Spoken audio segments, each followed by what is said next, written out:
dessa reforma os pressupostos praticados no mundo desenvolvido, no mundo em desenvolvimento, no mundo que tem a educação como pilar de desenvolvimento, tanto na Europa como na América do Norte ou Ásia.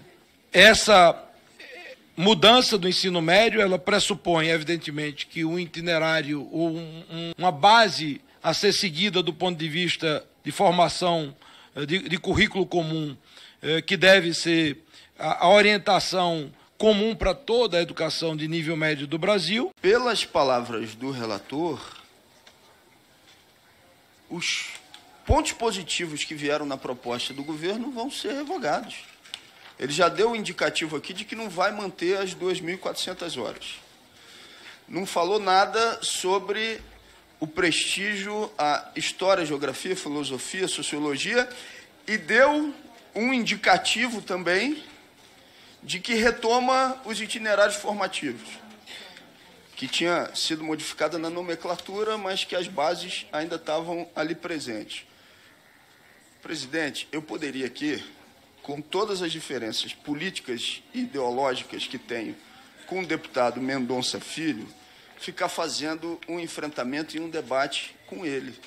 Mas eu vou cobrar essa responsabilidade do governo. De viver num país das maravilhas, como alguns deputados neoliberais falaram aqui nessa comissão.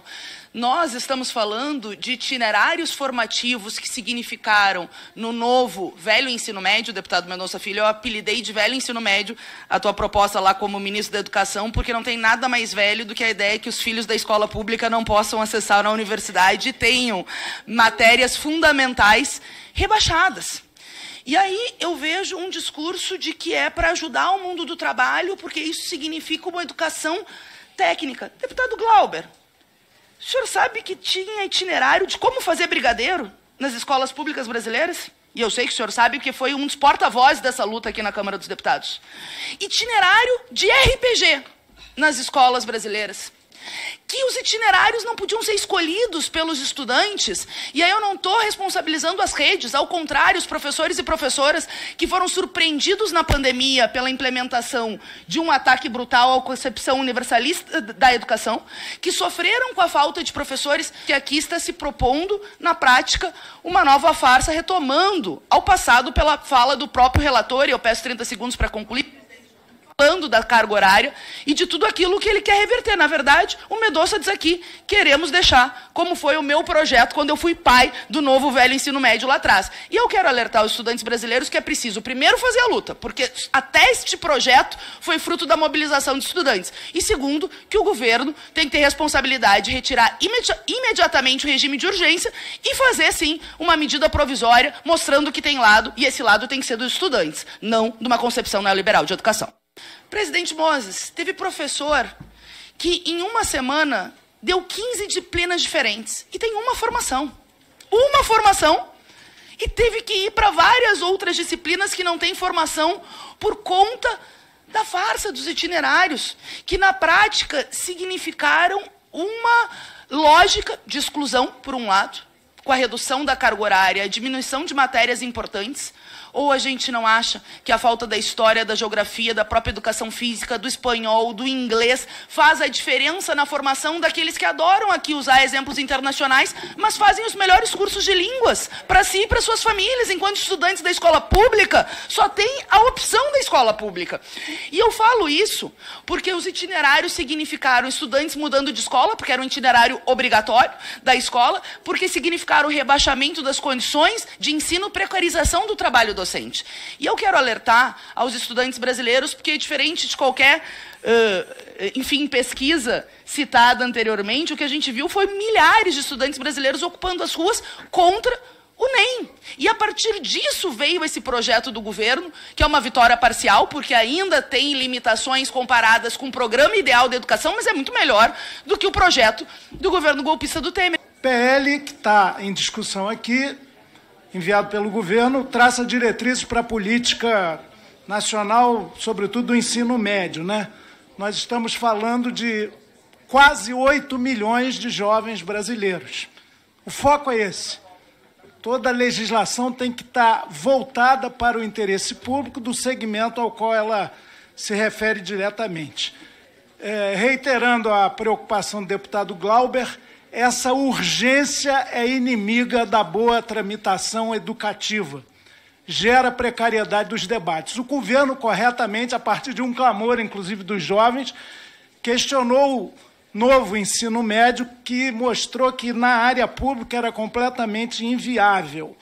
Mas consultou, eu me lembro, em abril, o ministro da Educação veio aqui na Comissão de Educação, falou que dali a algum tempo, rápido, nem um mês, mandaria o projeto. Em abril.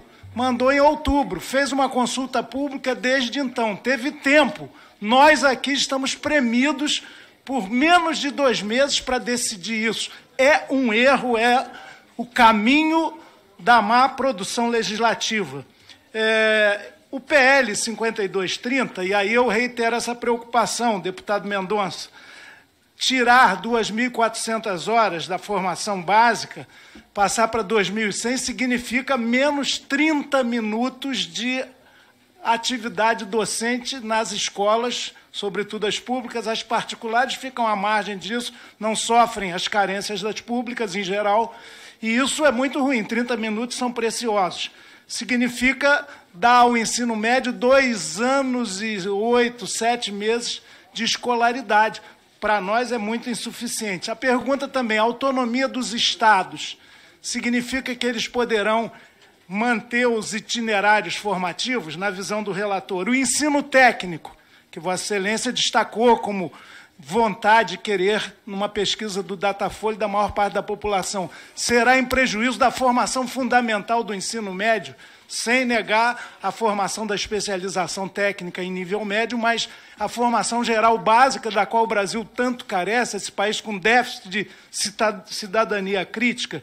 E, por fim, nós do PSOL apresentamos pelo menos 8 emendas. 11 emendas, me corrige aqui o deputado Ivan. Quantas emendas o projeto recebeu? E qual é a tramitação em face dessa imposição? Última frase. De imposição da urgência, que significa não passar em nenhuma comissão. Para quem está acompanhando aqui, urgência é, repito, precariedade. Aí os grandes grupos empresariais que têm interesse na educação de nível médio ou um negócio podem prevalecer nesse processo. Por que eu vou cobrar essa responsabilidade do governo e, mais especificamente, do Ministério da Educação? Porque é uma afronta o deputado Mendonça Filho, que é o problema, ter sido designado como relator, já que ele foi idealizador do novo ensino médio, ou reforma do ensino médio lá atrás. Se isso não é uma afronta ao governo, é porque foi combinado com o governo que ele fosse designado relator. Se não foi combinado, e eu acredito que não tenha sido combinado com o governo, tenha sido uma articulação do deputado Mendonça Filho, todos pela educação, com o senhor Arthur Lira, o governo tem a solução. Tem a solução. Tira a urgência constitucional. Pronto, não tem mais o prazo de votar até semana que vem. Segundo, edita a medida provisória com a revogação. Não foi assim que eles colocaram em prática a reforma do ensino médio? Não foi por medida provisória? O governo tem nas suas mãos a possibilidade de acabar com essa brincadeira que está sendo proposta pelo deputado Mendonça Filho. Nem as 2.400 horas vão ser mantidas no texto. Então, está nas mãos do Ministério da Educação e do governo não permitir que esse texto, que consegue trazer ainda mais atraso pelos indicativos que já foram dados pelo deputado Mendonça Filho, venham a ser votados. Espero que o governo tome uma atitude.